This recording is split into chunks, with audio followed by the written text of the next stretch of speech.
Donald Trump and Kim Jong-un are both big brash men, adored by their followers, ridiculed by their enemies. This coin was minted to show their other side, that both could talk peace. Today, that fell apart. The Trumpster delivered the news in a letter which is so extraordinary that some suspect the president may even have written it himself. It's by turns melancholic. I was very much looking forward to being there with you, sadly. Bristling with menace.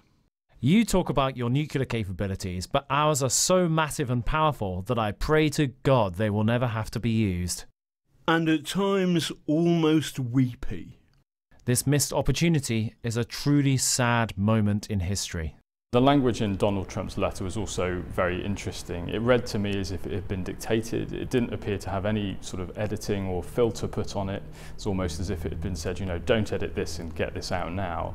And it does have some very interesting things in it, you know, kind of very punchy language about the US nuclear weapons in quite blunt style. But then this slightly strange concession at the end which talks about how good Kim had been in releasing US captives. So, I mean, it seems like a fairly botched attempt to be measured, but unfortunately it's totally failed.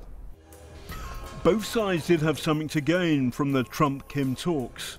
Kim Jong-un needs to end sanctions. For the White House, there was talk of a Nobel Peace Prize. The fundamental problem remains.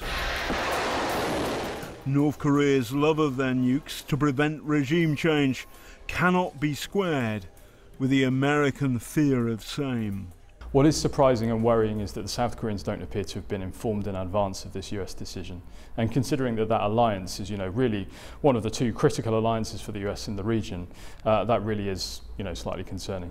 Given that China is really critical in the US maximum pressure strategy, sanctions enforcement and so on, you know, keeping them on side with this is really quite important. I mean, why would they feel the need now to comply with sort of US demands to squeeze North Korea when they see a US that doesn't, from their perspective, follow through on commitments? Is it possible we are now in a worse situation than we were before these talks between Donald Trump and Kim Jong-un were even suggested? Well, the North Koreans could say, listen, we handed over the hostages and we demolished our nuclear enrichment facility, only to be so very publicly humiliated by Donald Trump. And that's not good. To be fair to the Americans, it's widely believed that North Korea has more nuclear facilities hidden away. The world is waiting for North Korea's response.